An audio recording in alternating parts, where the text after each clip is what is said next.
Amém, irmãos? Espero que todos estejam bem, estejam em paz. Vamos orar pela palavra.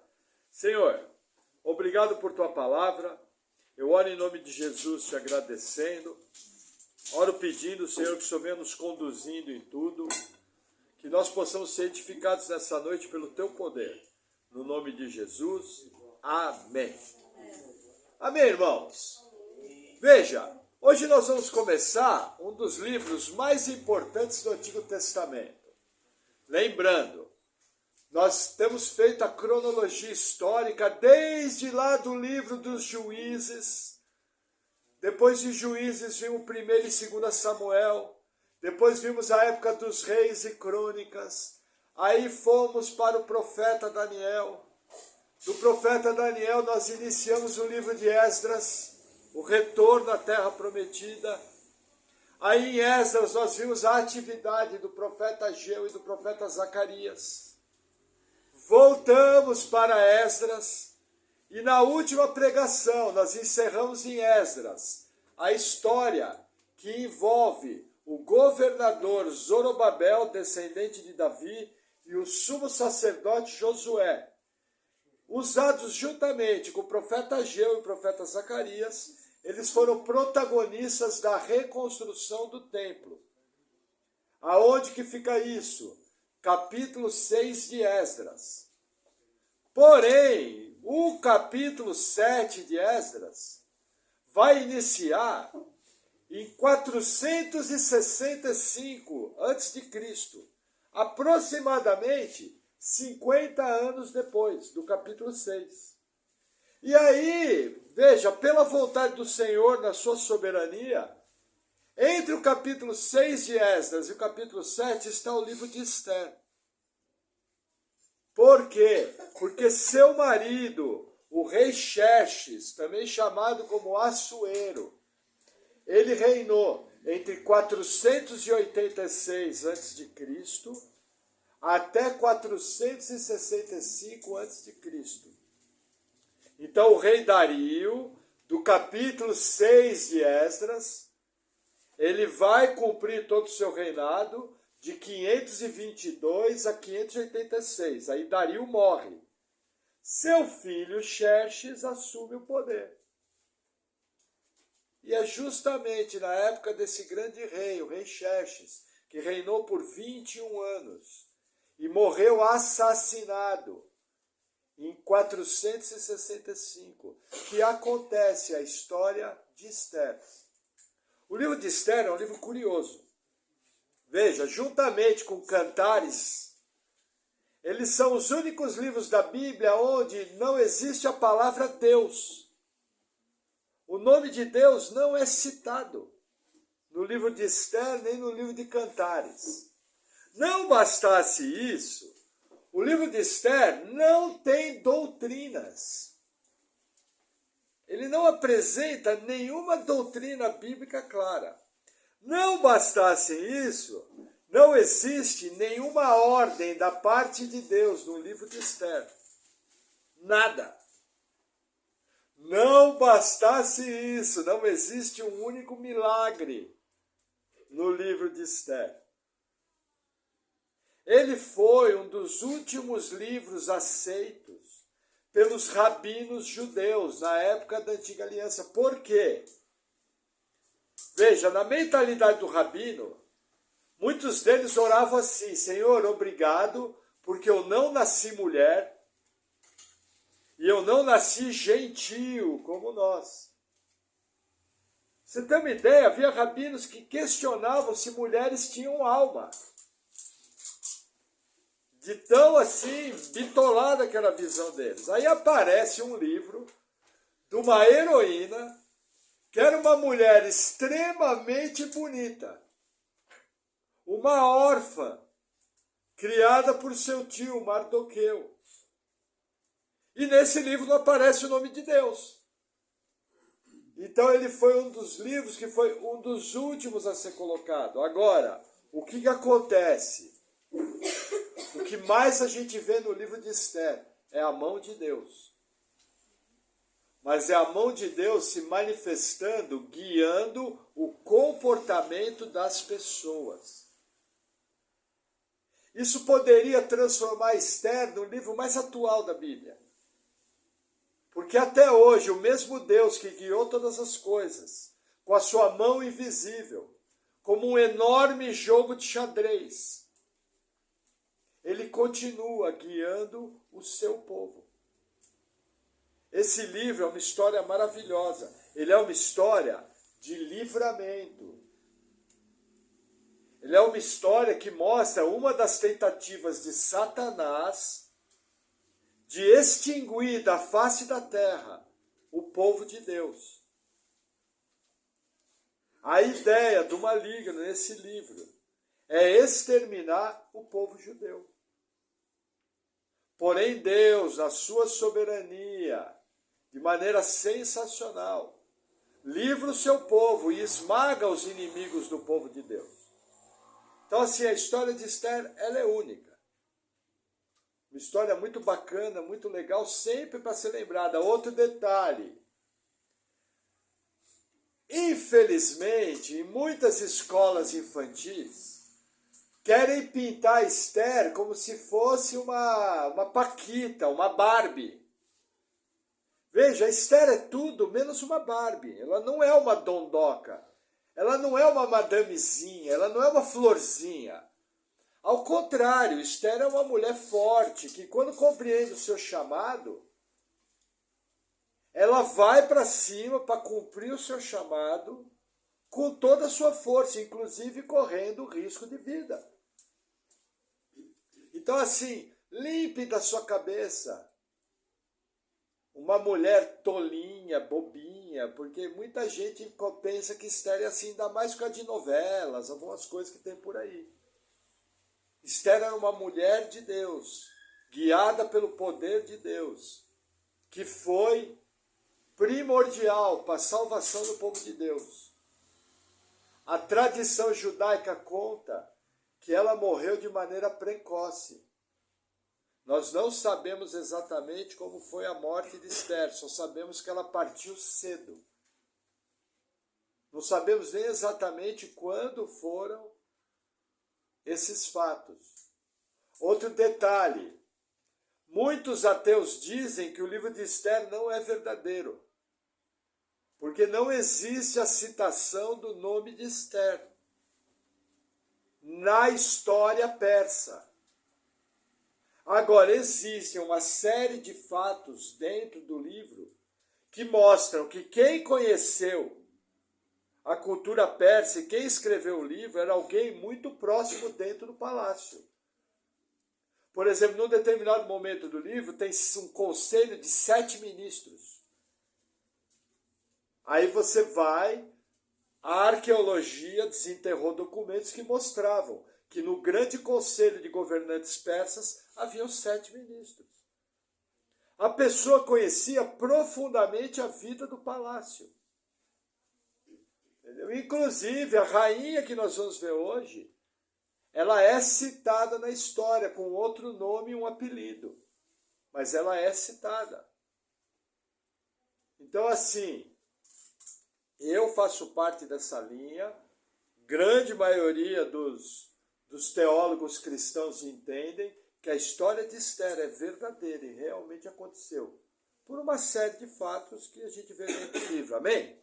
Então vamos à exposição bíblica, livro de Esther, capítulo 1, versículo 1 diz assim: E sucedeu nos dias de Assuero, o Assuero que reinou desde a Índia até a Etiópia, sobre 127 províncias, que naqueles dias, assentando-se o rei Assuero no trono do seu reino, que estava na fortaleza de Suzã. Até aqui. Veja que interessante, o reino persa era enorme. Ele ia desde as margens do rio Indo, no meio da Ásia, próximo ao país hoje chamado Índia, Paquistão. Aí ele passava pela Pérsia, pelo Irã, pela Turquia, pela região do Oriente Médio, Síria, Líbano, Israel, Egito, Etiópia, Somália, até a beirada da Líbia. Inclusive, esse rei Assuero é o nome hebraico, Xerxes é o nome em persa. São a mesma pessoa. Esse rei Assuero fez uma campanha numa guerra contra Atenas, na Grécia, que era o maior inimigo dos persas. E ele sofreu uma derrota terrível. E se ele não tivesse sido derrotado, ele tomava inclusive a Grécia e entrava na Europa. O poder de combate dos persas era muito grande. Tanto é que eles derrubaram a maior máquina de guerra da época, que era o exército babilônico, de Nabucodonosor, dos descendentes de Nabucodonosor. Então, assim, mesmo não tendo entrado na Europa, a extensão territorial do Império Persa era absurda. E esse império se dividia, quando fala aqui 127 províncias, você entende assim, não são 127 estados. O governo persa era dividido entre 20 e 30 estados. Aqui são 127 distritos, regiões menores. Tipo assim, região sul do Brasil, região da Argentina e do Uruguai, região da Bolívia e do Peru, região da Colômbia, na Venezuela e das Guianas, que são próximas. Eram grandes regiões, porém menores. Mas era um vasto império. Aqui o que o texto está mostrando, a grandeza do rei Assuero, a grandeza de Xerxes. E os registros arqueológicos que nós temos desse rei, ele foi um grande governante. A maioria das guerras que ele entrou, ele venceu. Só que contra os gregos ele perdeu. Amém? Vamos avançar mais um pouquinho, versículo 3. No terceiro ano do seu reinado, fez um banquete a todos os seus príncipes e seus servos, estando assim perante ele o poder da Pérsia e Média, e os nobres e príncipes das províncias, para mostrar as riquezas da glória do seu reino e o esplendor da sua excelente grandeza, por muitos dias, a saber, 180 dias. Vamos fazer uma pausa aqui, olha que interessante. Só no livro de Esther, esse rei aqui tem 10 festas. Ele era um rei extremamente festeiro, vamos dizer, baladeiro. E olha que interessante, o que ele fez aqui, ele fez uma festividade, entenda, não foi uma festa que durou 6 meses. Foi um conjunto de festividades que durou 6 meses. Provavelmente eram eventos sucessivos, semanais, que reuniram toda a cúpula do governo persa. O que os historiadores entendem? Que nessa passagem bíblica aqui, é que foram tratados todos os preparativos da guerra contra os gregos. E o que o rei Assuero estava querendo fazer? Mostrar a grandeza do seu reino para fortalecer a moral dos comandantes. E mostrar que, porque eles eram muito ricos, muito poderosos, tinham muito poder bélico, eles conseguiriam vencer a guerra contra os gregos. Para vocês terem uma ideia, existe uma história, tem até naquele atlas bíblico ali, que numa das campanhas dos persas contra os gregos, eles nunca conseguiram vencer os gregos. Quem assistiu aquele filme, o 300, lógico, tem um monte de papagaiada, mas o filme conta uma história real.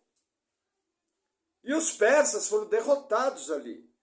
Mas olha que barato, entre a Turquia e a Grécia existe um estreito. O estreito de Bósforo, onde está hoje a cidade de Istambul. O exército persa tinha uma cavalaria muito forte. E só que eles precisavam transportar os cavalos do continente asiático para o continente europeu. O que eles fizeram? Fizeram uma ponte de barcos. Um barco encostado no outro. Fecharam a lateral do barco para os cavalos não se assustarem com o mar. e atravessaram toda a cavalaria persa para o continente europeu, através de uma ponte de barcos. Irmãos, para fazer isso hoje, seria extremamente difícil.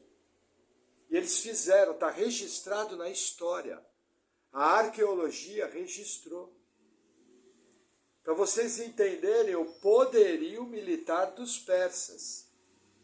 E para compreenderem a capacidade de defesa dos gregos. Tanto é que na história bíblica, o império seguinte, nós já estudamos isso em Daniel, vai ser o Império Grego, através de Alexandre o Grande. Mas aqui é uma nação extremamente poderosa, e foram 6 meses de festividade. Amém? Versículo 5. E acabados aqueles dias, fez o rei um banquete a todo o povo que se achava na fortaleza de Suzã, desde o maior até o menor, por 7 dias, no pátio do jardim do Palácio Real. As tapeçarias eram de pano branco, verde, azul celeste, pendentes de cordões de linho fino e púrpura, e argolas de prata, e colunas de mármore, os leitos de ouro e de prata, sobre um pavimento de mármore vermelho, e azul, e branco e preto. Vamos fazer uma pausa aqui. Olha que interessante, encerrados os 6 meses de festividade, o rei Assuero faz uma festa para o povo.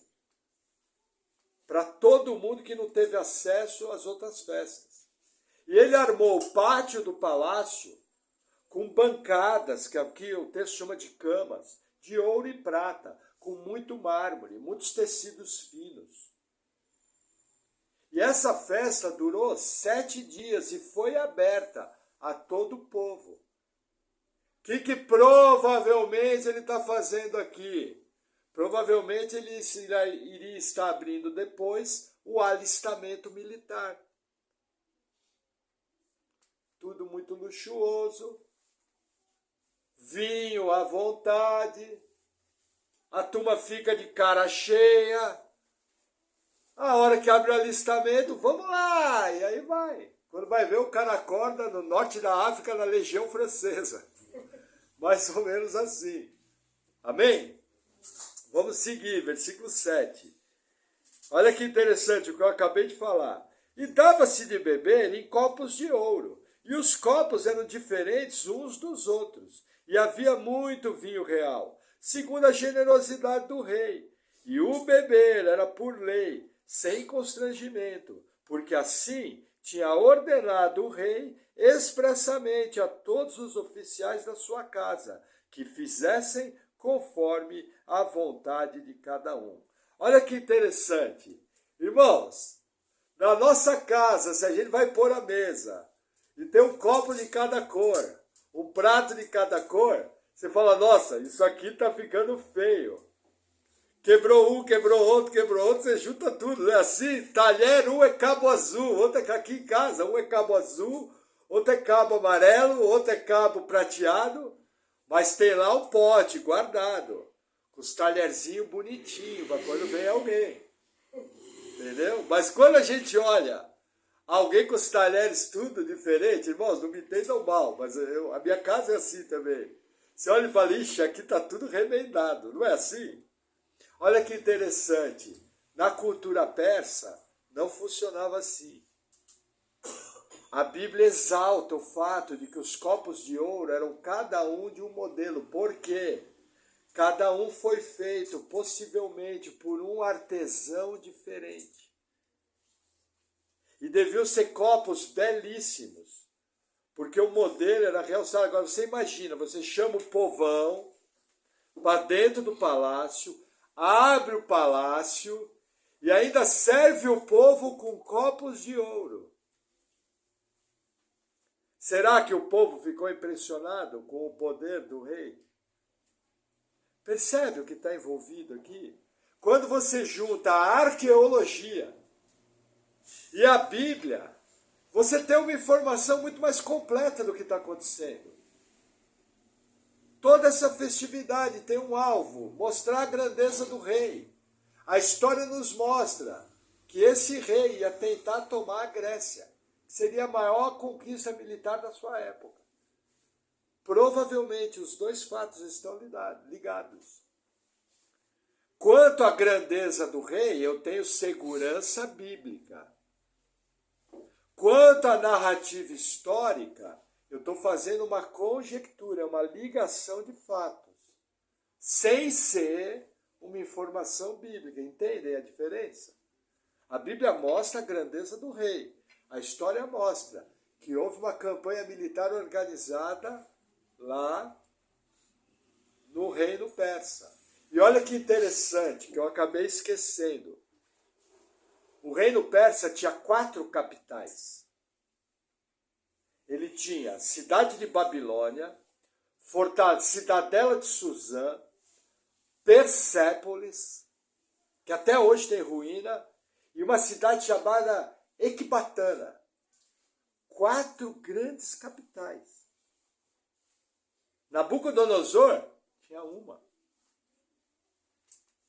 Percebe o que está sendo mostrado aqui? A grandeza. Tanto é que até hoje, se você visitar o Irã, que é a atual Pérsia, você vai ver muitas e muitas maravilhas que foram desenterradas da época desse reinado aqui. Muitas coisas até hoje estão de pé, foram restauradas, um monte de coisa. Amém? Vamos avançar, versículo 9. Também a rainha Vasti deu um banquete às mulheres na casa real de Assuero. Até aqui, veja, era hábito dos persas não misturar as mulheres e os homens nas festas. Então a rainha Vasti, ela fez uma festa em separado. Essa rainha Vasti, os ateus falam o seguinte, olha, a Bíblia mente. Porque a história mostra que a esposa de Xerxes, de Assuero, era uma mulher chamada Amestris. Aí eles falam, não, a Bíblia fala Vasti. A história fala Amestris. Então não são a mesma pessoa. A Bíblia é mentirosa. Se eu fosse ateu, eu falava a mesma coisa. E jogava na cara de vocês ainda. Só para ver aquele sorrisinho amarelo, sabe? Irmãos, a resposta é simples. Vasti é uma palavra do grego, que quer dizer a melhor, a mais formosa, a mais bonita. A Bíblia chama a rainha Amestris de Vasti, pelo apelido que ela era conhecida. Simples assim. E os fatos que vão ser narrados nos próximos versículos provam isso. Só para esfregar na cara do ateu de plantão com o maior carinho. Sabe? Subiu de cabeça, deixou o cotovelo assim, já abre o supercílio aqui já. Pelo menos o cara vai ficar ligeiro antes de falar. Porque eles tratam o povo de Deus como ignorante, com às vezes pessoas que não são capazes de responder. Por que eles vão falar lá com o Marcos Granconato, com o reverendo Augusto Nicodemos, com o John Piper, com o John MacArthur, com o Roma? Vai falar. Briga de cachorro grande. Falar com pequenininho é fácil. Amém? Vamos seguir, versículo 10. E ao 7º dia, estando já o coração do rei alegre do vinho, mandou a Meumã, Bista, Erbona, Bigtá, Abagtá, Zetar, Carcas, os 7 camareiros que serviam na presença do rei Assuero, que introduzissem na presença do rei a rainha Vasti, com a coroa real, para mostrar aos povos e aos príncipes a sua beleza, porque era formosa à vista. Porém, a rainha Vasti recusou vir, conforme a palavra do rei, por meio dos camareiros. Assim o rei muito se enfureceu e acendeu nele a sua ira. Até aqui, olha que interessante. Irmãos, cachaça, bebida forte, não dá certo. 7 dias entornando, tomando todas. liberou todo mundo para beber tudo. O que você acha que vai dar? Vai dar besteira. Aí imagina a situação, no momento, sabe, a turma quando bebe, começa tudo a contar lorota. Conversa mole, papo furado, aprende essa. Papo furado, entendeu? Sabe, lá na Venezuela também fala isso, quando o cara está aumentando. Não. O que acontece? O rei, já meio embriagado, resolve expor a rainha. E manda buscar ela, vestida em toda a roupa real, com a coroa real, tudo. A rainha negou. Irmãos, imagina uma bela mulher vestida em roupa real, entrando no pátio com milhares de homens embriagados há 7 dias. Será que é constrangedor? Vasti olhou e falou, não vou. E normalmente, como nós sabemos que álcool e irritação caminham juntos, o que aconteceu assim que falaram com o rei? Ele se enfureceu. Irmãos, muito cuidado com o álcool. Muito cuidado com pessoas embriagadas. Se você, arrumar confusão com uma pessoa embriagada é jogar gasolina no fogo. Fique longe de pessoas embriagadas. Se tiver um pouquinho alto. A maioria das agressões em família, o cara chega bebaço da rua. A mulher fala alguma coisa, vai lá e enfia a mão na fuça. Entendeu? Já espanca a mulher de maneira covarde. Cuidado com embriaguez. Embriaguez mata. Pessoas pegam o carro, dirigem e matam. A Bíblia condena duramente a embriaguez. Para o judeu antigo, o camarada que bebia e ficava alto, não precisava nem ficar bebaço, ficava alto, que nem o rei aqui. Era considerado pior que um cachorro. Entendeu? Por isso que nós sabemos pela Bíblia que Jesus e os apóstolos tomavam vinho. Mas tomavam vinho de uma maneira correta, na refeição, tranquilo. Entendeu? Lá no casamento de Caná, quando Jesus faz o seu milagre, as festividades duravam dias. Então, assim, pode haver consumo de álcool? Pode. Mas de maneira equilibrada, reservada e de preferência em casa, com uma pessoa conhecida, que você sabe que não tem problema. Porque consumo de bebida vai dar nisso aqui. Olha a crise que o rei arrumou. Olha o que os próximos versículos vão dizer. Versículo 13. Então, perguntou o rei aos sábios, que entendiam dos tempos, porque assim se tratavam os negócios do rei, na presença de todos os que sabiam a lei e o direito. E os mais chegados a ele eram Carsena, Setar, Admatá, Tarsis, Meres, Marcena e Memucã, os 7 príncipes dos persas e dos medos, que viam a face do rei e assentavam como príncipes do reino. O que, segundo a lei, se devia fazer a rainha Vasti, por não ter obedecido ao mandato do rei Assuero, por meio dos camareiros. Até aqui. Vamos fazer uma pausa. Deixa eu tomar um gole de água. A crise chegou. O rei, por não pensar no que ele ia fazer, foi exposto. Veja, o que ele estava querendo mostrar no jantar? A grandeza. Que ele tinha acabado de mostrar nos últimos 6 meses, que quem mandava no mundo era ele. E aí ele manda chamar a rainha não vem, desmoronou tudo. Pô, o cara manda em tudo e não manda na mulher dele, aquele, sabe, bem popular, pô, manda em tudo e não manda na mulher dele, não é assim que os caras falam? Bem grosseirão, né, como se a mulher fosse uma propriedade. Lembrando que a Bíblia fala que as nossas esposas são nosso tesouro. Entendeu? E nós somos a glória da nossa esposa, da mesma maneira que Cristo é a glória do marido. E que Deus é a glória de Cristo. Irmãos, está vindo ao meu coração. Quer ver o seu pastor bravo? É você se dirigir à sua mulher na minha frente de maneira errada.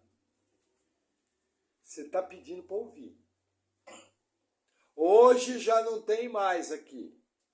Mas já teve irmãos que falaram de maneira inadequada na minha frente com a sua esposa. Ah, essa aí? Na hora eu parei a conversa e falei, olha, irmão, a primeira coisa, pede perdão para ela, porque ela não é essa aí. Ela é sua esposa. E, por favor, na minha frente, você nunca mais se dirija à sua esposa dessa maneira. Porque eu não vou admitir. Trate ela com respeito. Aí neguinho fica pequeno na cadeira, né? Entendeu? Ah, ele não vai gostar. João, abre o portão. Tem mais um querendo ir embora. Entendeu? Não vai gostar? Quero ver o que Deus vai falar de você tratar sua esposa de qualquer jeito. Entende? E aqui no caso, Vasti foi tratada de qualquer jeito. E o plano do rei desmoronou. E ele teve que fazer uma reunião ministerial com 7 ministros. E eles tinham que procurar na lei dos medos e persas como que eles iam castigar Vasti. Porque a crise estava lá, não podia passar em branco. O rei se colocou, por ter bebido muito, o rei se colocou numa situação extremamente difícil. Agora, o que nós temos que entender? A mão de Deus entregando o rei ao seu próprio desejo. Porque Deus tinha um plano, e os planos de Deus não podem se frustrar. E a vontade de Deus sempre se cumpre. E para a vontade de Deus se cumprir, essa foi a estratégia que Deus escolheu. O que ele fez? Só tirou sua mão de sobre Assuero. Assuero bebeu um pouco a mais, fez besteira. Lógico, Deus já sabia toda a reação. Nós temos que lembrar que soberania de Deus quer dizer controle. Deus controla tudo. Usando inclusive a nossa vontade. Como foi aqui. Amém? Vamos avançar. Versículo 16. Então disse Memucã, na presença do rei e dos príncipes, não somente contra o rei pecou a rainha Vasti, porém também contra todos os príncipes e contra todos os povos que há em todas as províncias do rei Assuero, porque a notícia do que fez a rainha chegará a todas as mulheres, de modo que aos seus olhos desprezarão seus maridos, quando ouvirem dizer, mandou o rei Assuero que introduzissem a sua presença a rainha Vasti, porém ela não veio. E nesse mesmo dia, as senhoras da Pérsia e da Média, ouvindo o que fez a rainha, dirão o mesmo a todos os príncipes do rei, e assim haverá muito desprezo e indignação. Até aqui. Veja, os ministros estão errados? Não. Com certeza muita mulher. E olhar e falar, a rainha desobedeceu o rei. Por que eu não posso desobedecer? Irmãos, deixa eu falar uma coisa, isso serve para as irmãs da igreja. Da mesma maneira tem homem que é estúpido e que fala com a sua mulher de maneira errada. Tem mulher, que inclusive crente, que é uma encrenca de duas pernas e não tem o mínimo respeito com o seu marido. E está esperando a todo momento uma oportunidade para desrespeitar seu marido, inclusive na frente dos outros. Irmãs, fica aqui o recado. Lógico que com vocês a coisa vai ser um pouquinho mais educada. Mas jamais ouse desrespeitar o seu marido. Na frente dos irmãos, aqui ou na minha frente. Que isso, além de ser pecado, quando a ofensa é pública, a retratação tem que ser pública. Cuidado, irmã. A mulher sábia edifica o seu lar. A Bíblia fala para as mulheres serem como Sara, que chamava Abraão de Senhor. O que quer dizer isso? O tratamento como Senhor. Ela dava honra a Abraão. O que nós temos aqui? Nós temos um ensinamento sobre casamento. Como não se deve agir. Tratar a mulher errado, fazer as coisas erradas. Aí o que acontece? Relacionamento errado entre homem e mulher. O céu fecha. As orações são impedidas. Lá, Pedro fala, maridos, coabitai com vossas esposas com todo entendimento, para que não sejam impedidas as vossas orações. Fecha o céu. Deus não ouve oração de quem se relaciona errado, marido e mulher. Amém? E aí gera uma encrenca como essa. Uma crise, podendo ocorrer uma crise social. Implodir as famílias do reino dos medos e dos persas. Porque gente louca, de maneira imprudente, desrespeitou os princípios de segurança e só fez besteira. Até hoje o mundo é assim.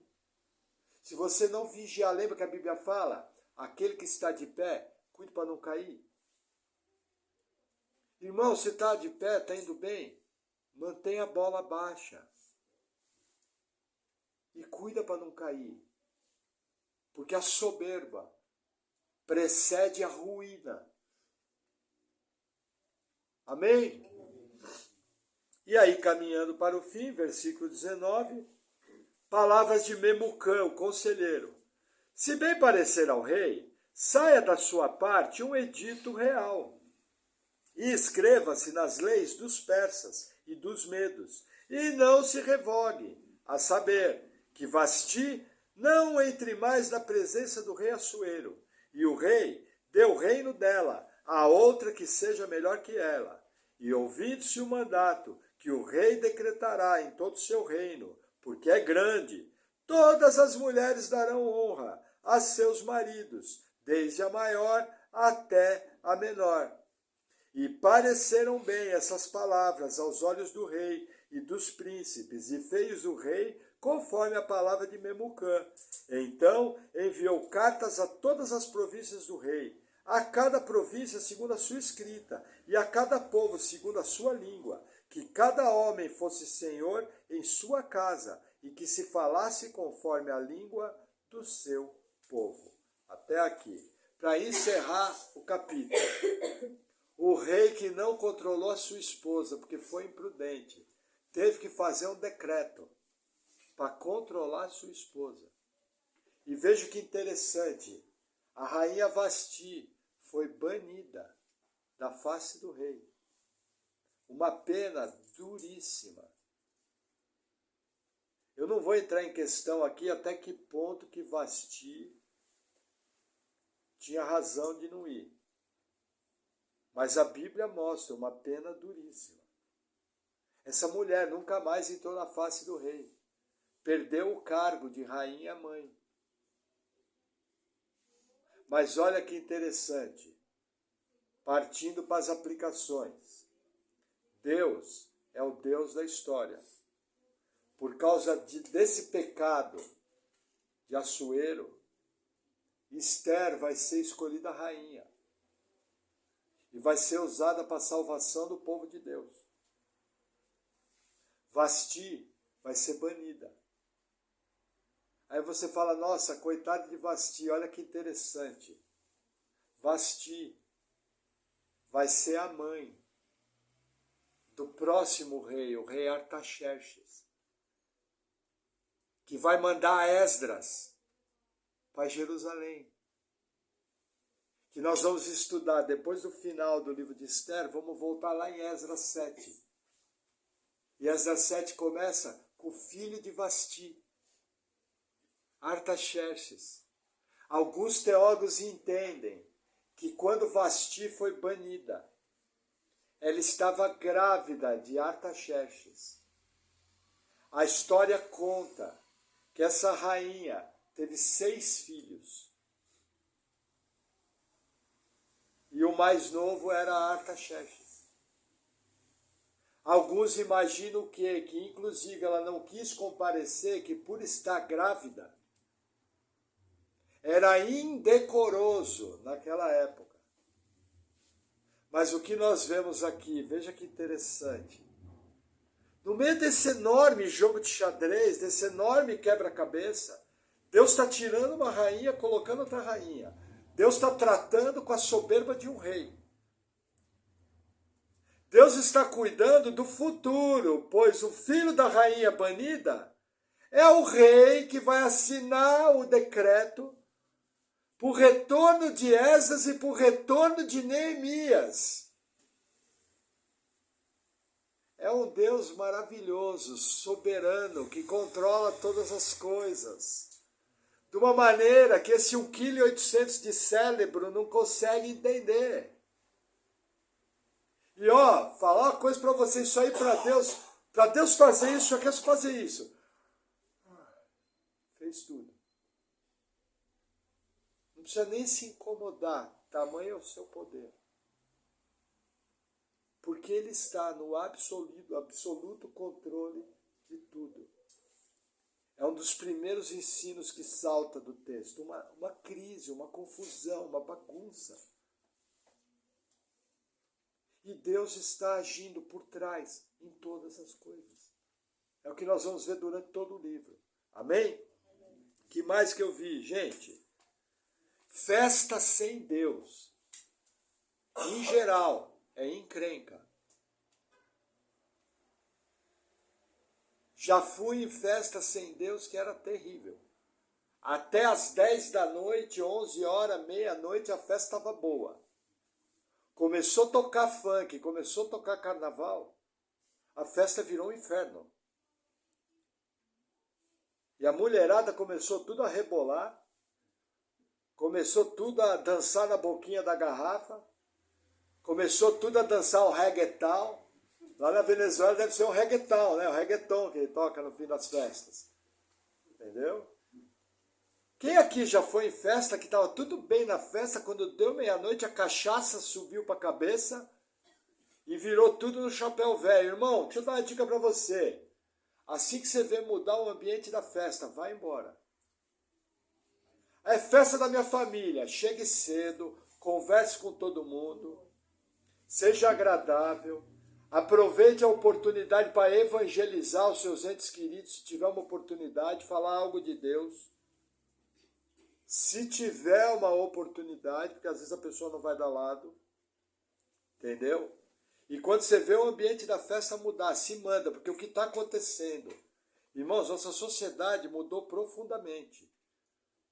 Quando eu era pequeno, menor, mais novo, os mais velhos eram os que seguravam a onda. Para coisa, veja, tinha os exageros, tal, sempre tem um cachaceiro no meio. Entende? Infelizmente sempre tem gente que não sabe beber, se embriaga, mas os mais velhos seguravam a onda.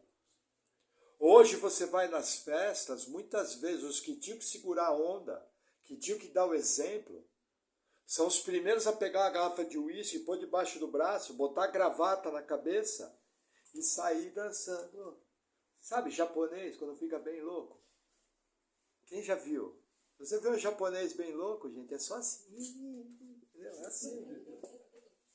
Irmãos, não exponha a sua família. Embriaguez é coisa séria. Às vezes você pode falar uma coisa errada, um parente seu querido, tomado pela bebida, pode começar uma confusão com você que vai ter consequência por anos.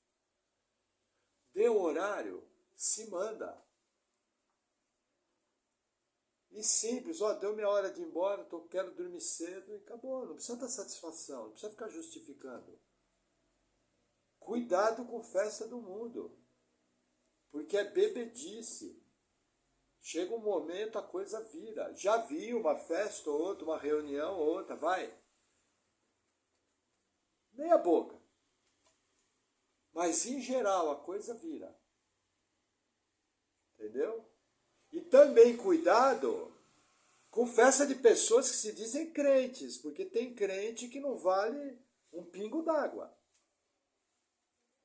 Entendeu? Que se puser bebida, o cara vira do avesso. Como diz aqui no Paraná, vira no chapéu velho. Amém?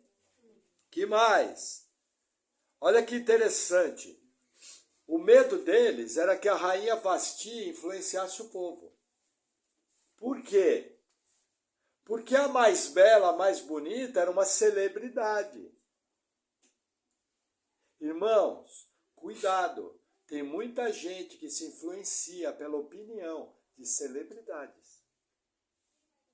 Seja uma celebridade gospel ou uma celebridade secular. Sabia que fizeram uma pesquisa nos Estados Unidos e 23% dos americanos que votam diziam que ia votar no candidato que a celebridade dele indicaria? Gente, 23% é um quarto, é um em cada 4. Irmãos, as celebridades, elas geram opinião. As celebridades são pagas por pessoas que têm interesses obscuros.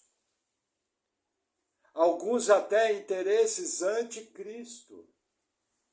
Elas recebem patrocínio, dinheiro para gerar opinião. Já viu toda a exposição da mídia para evidenciar determinadas pessoas, e muitos quando abrem a boca, eles vêm com doutrinas anticristo. Irmãos, olha para a mídia. Não existe praticamente nenhum programa na mídia que não tenha promiscuidade e perversão sexual ou pessoas envolvidas com perversão sexual. Praticamente todo programa tem alguém que é envolvido com perversão sexual. Isso é para quê? Isso é para gerar uma moda, isso é para gerar opinião.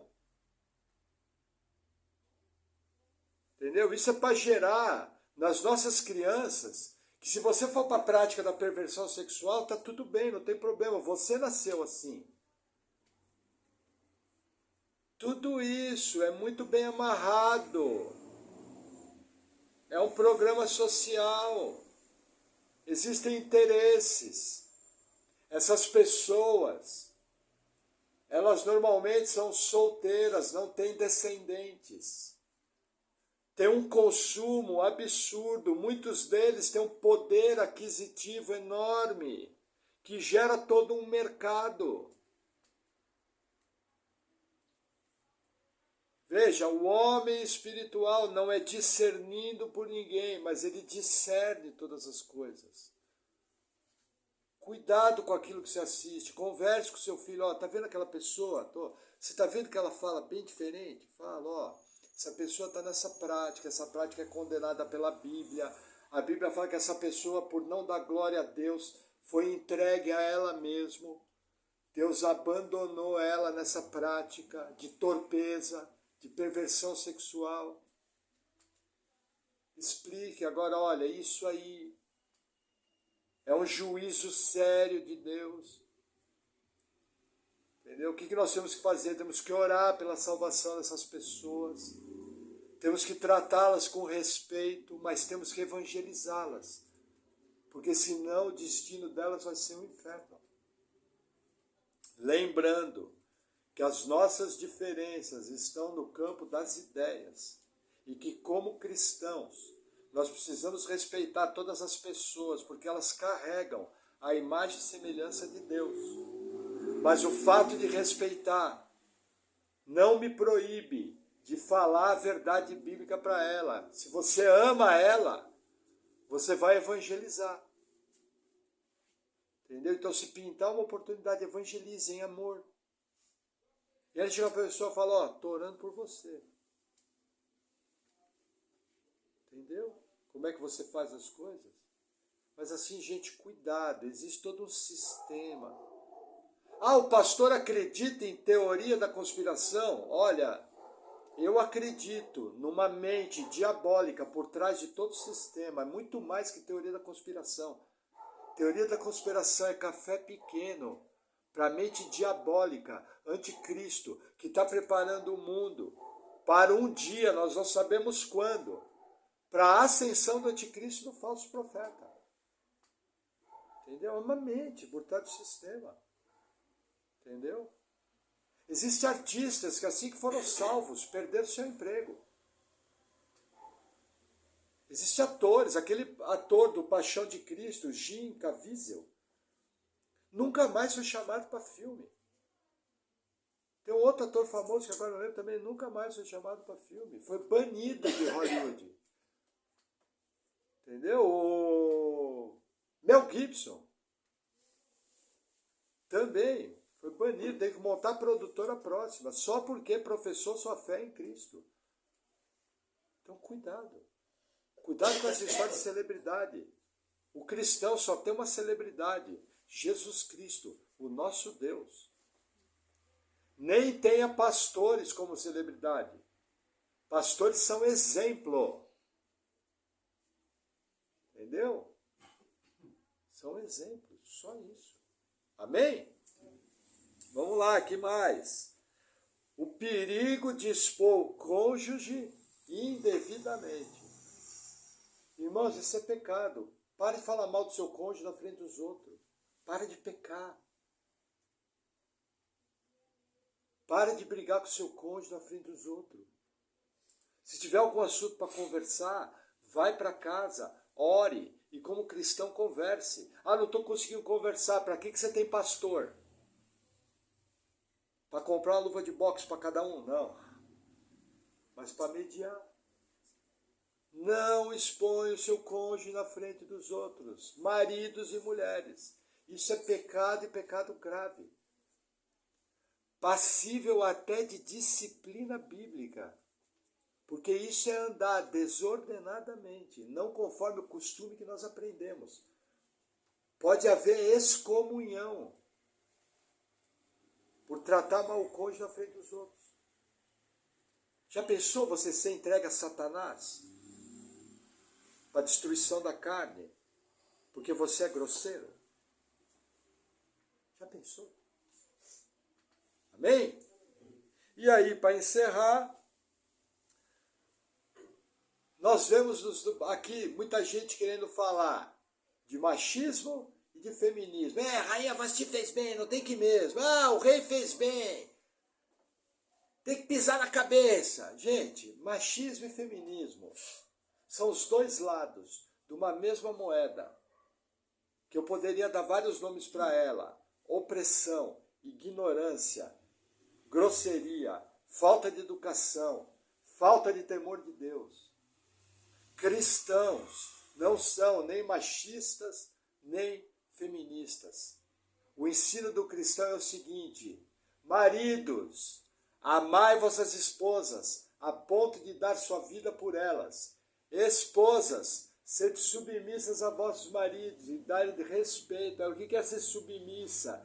É estar debaixo da mesma missão. Eu aqui na igreja defendo a submissão ativa. O que é a submissão ativa? Nada mais é que a mulher sábia, que edifica o seu lar. E quando percebe que o marido está indo numa direção errada, primeiro, ela ora. Segundo, ela procura auxiliar o marido e conversar com ele. Terceiro, ela está do lado, é parceira, porque entende que ele está na liderança. Mas essa é a receita bíblica de casamento. Amém? Vamos orar?